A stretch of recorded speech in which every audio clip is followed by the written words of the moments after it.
Shalom, les saluda Ismael Salinas de Este es el Camino. Hoy queremos ver la Parsha Pikudei, que se encuentra en el libro de Éxodo, capítulo 38, versículo 21, hasta el 40, versículo 38. La porción de la Haftará de esta semana es en Primera de Reyes, capítulo 7, 51, hasta el 8, 21. En esta semana vamos a hablar de la Parsha Pikudei. Esta palabra hebrea nos habla del inventario de los materiales usados para la construcción del templo. Todas las cosas fueron anotadas por orden de Moshe. En Éxodo 38, 21 nos dice: esta es la suma de las cosas del tabernáculo, el tabernáculo del testimonio, según fueron enumeradas conforme el mandato de Moshe para el servicio de los levitas bajo la dirección de Itamar, hijo del sacerdote Aarón. Se hizo toda la obra que se le instruyó a Bezalel. En Éxodo 38, 22 dice: y Bezalel hizo de Uri, hijo de Ur, de la tribu de Judá, hizo todo lo que Jehová había mandado a Moshe. Vemos que la mejor manera de mantener las cosas en una manera ética y sin reproche es tener todo a la vista. Este inventario de toda la obra se presenta a Moshe, la cual lo ve y da su aprobación. En Éxodo 39, 42 dice: los hijos de Israel hicieron toda la obra conforme a todo lo que el Señor le había ordenado a Moshe. Y Moshe examinó toda la obra, y he aquí la había llevado a cabo, tal como Jehová había ordenado, así la habían hecho, y Moshe los bendijo. La culminación de toda esta obra fue la bendición del siervo de Elohim. Después de la bendición se le da orden de cuándo levantar el Mishkan e instalar todos los muebles para la consagración y aceptación para la obra. Viendo la Haftará, vemos que el rey Salomón usa el mismo patrón que usó Moshe, que Adonai le había mandado, desde el inventario de los materiales hasta la consagración. Es decir, que todo lo hizo igual, porque vio que fue una manera buena. ¿Para qué cambiar las cosas si son buenas, verdad? Mirando entonces en Primera de Reyes, capítulo 7, 40 al 50, es donde empieza nuestra Haftará. Dice: recordamos que esto fue la información que se usó para construir el templo. Vemos que el rey David deseaba con todo su corazón hacer y proveer para Habai Yehová, es decir, la casa de Jehová. Cuán importante iba a ser este lugar donde la presencia se vería. Pero cuán importante iba a ser este lugar donde la presencia se vería. ¿Era la casa o era lo que estaba dentro de la casa? Yeshua pone esta cosa en perspectiva. Cuando la gente a través del tiempo se han olvidado lo que de veras es lo importante. En Mateo dijo así, Yeshua, que es en el capítulo 23, versículos 16 al 22, dice: ay de vosotros, guías ciegos, que decéis: no es nada el que alguno jure por el templo, pero el que jura por el oro del templo contrae obligación. Insensatos y ciegos. ¿Por qué?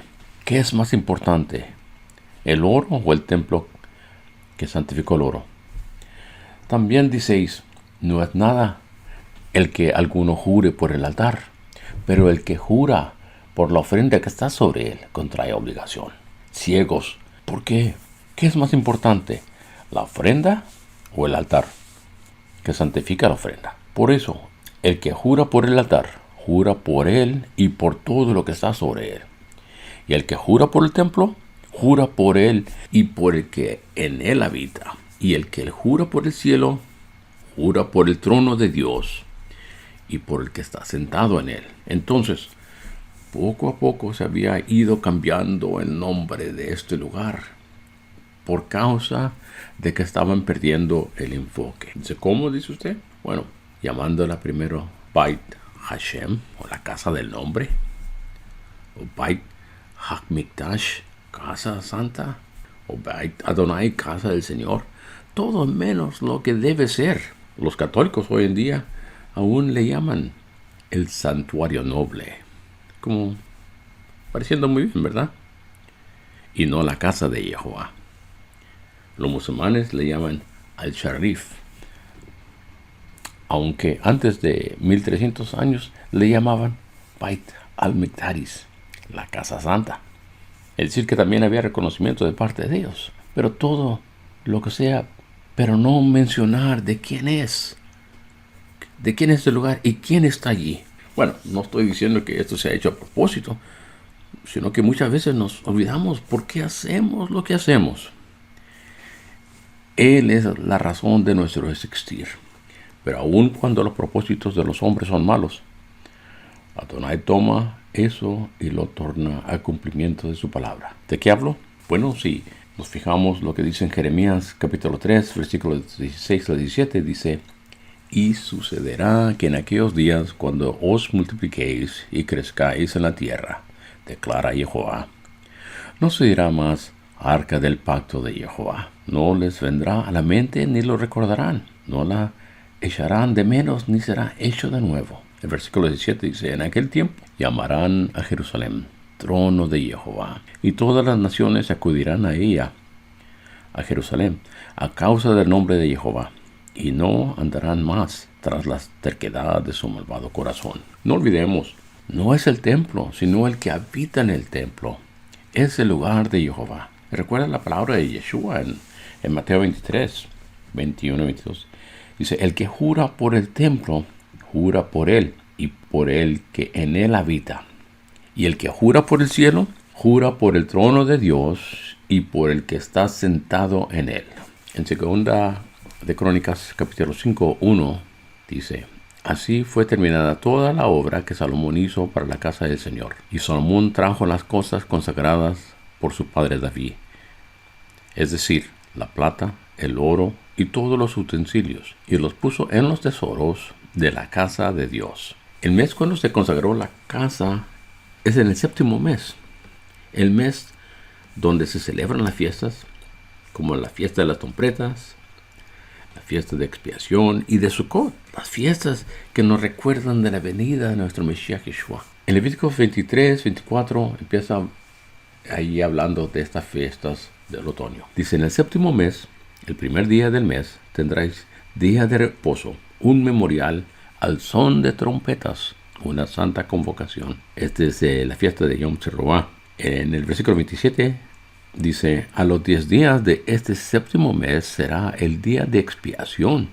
Será santa convocación para vosotros, y humillaréis vuestras almas y presentaréis una ofrenda encendida a Jehová. Y en el versículo 34 dice: habla a los hijos de Israel y diles: el día 15 de este mes séptimo es la fiesta de los tabernáculos. Se celebrará a Jehová por 7 días. En este mismo mes, que estamos hablando del séptimo mes, el rey dijo en Primera de Reyes 8:2: y se reunieron ante el rey Salomón todos los hombres de Israel en la fiesta en el mes de Etanim, que es el mes séptimo. Y se dice que este más específico se refiere a la fiesta de Sukkot.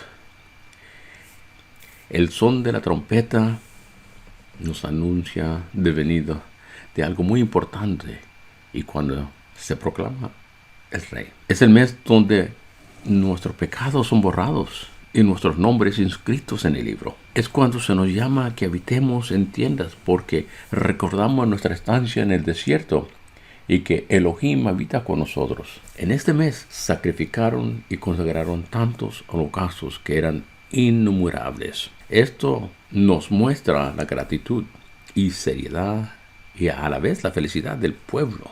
Y más adelantito, en Primera de Reyes 8, 6 y 7 dice: entonces los sacerdotes trajeron el arca del pacto de Jehová a su lugar, al santuario interior de la casa, al lugar santísimo, bajo las alas de los querubines, porque los querubines extendían las alas sobre el lugar del arca, y los querubines cubrían el arca y sus barras por encima. En el verso 9 dice: en el arca no había más que las 2 tablas de piedra que Moisés puso allí en Horeb, donde Jehová hizo pacto con los hijos de Israel cuando salieron de la tierra. Pero si leemos en Hebreos capítulo 9, dice que habían otras cosas allí.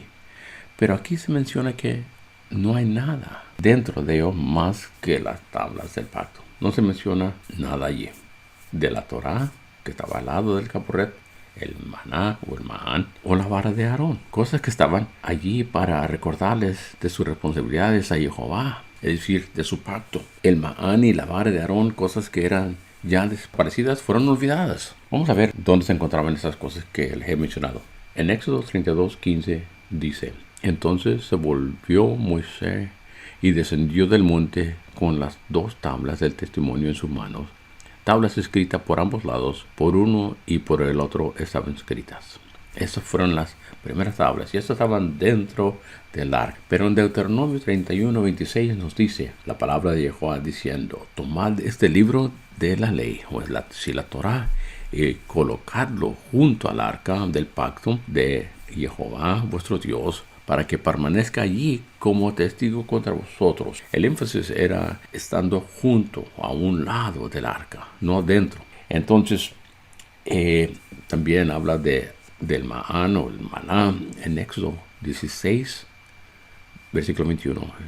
Y Moshe dijo: esto es lo que Jehová ha mandado, que se guarde un homer lleno de maná para vuestras generaciones, para que vean el pan que yo os di de comer en el desierto cuando os saqué de la tierra de Egipto. Que por cierto también se habla de esto en Apocalipsis 21:17, en la primera parte. Dice: el que tiene oído, oiga lo que el Espíritu dice a las iglesias. Al vencedor le daré del maná escondido. También habla de la vara de Aarón que estaba allí enfrente, en Números capítulo 17, versículo 10.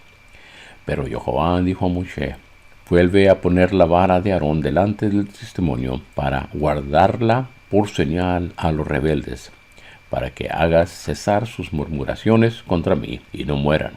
Es decir, otro testimonio. Después de que se puso el arca de Jehová en el templo dedicado a su nombre, es decir, en Jerusalén, en Primera de Reyes 8:14, vemos que dice: después el rey se volvió y bendijo a toda la asamblea de Israel, mientras toda la asamblea de Israel estaba en pie, y dijo: bendito sea Jehová Dios de Israel, que habló por su boca a mi padre David, y por su mano lo ha cumplido. Y todo esto fue para que hubiera en el lugar de entre todas las tribus, todos los pueblos donde Jehová llamaría suyo.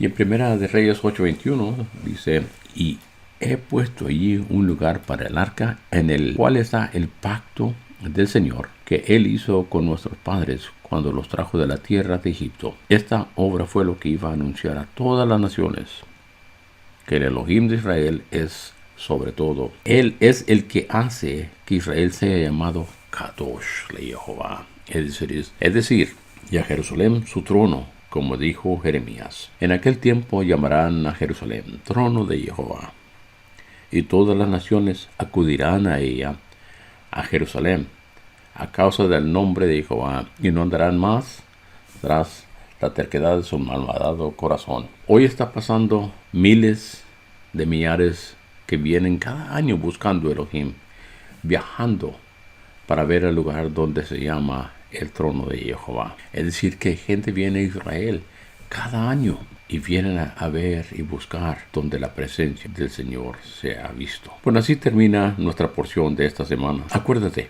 tus oídos oirán detrás de ti una palabra: este es el camino, andad en él, ya sea que vayas a la derecha o a la izquierda. Hasta la próxima. Este es Ismael Salinas. Shalom.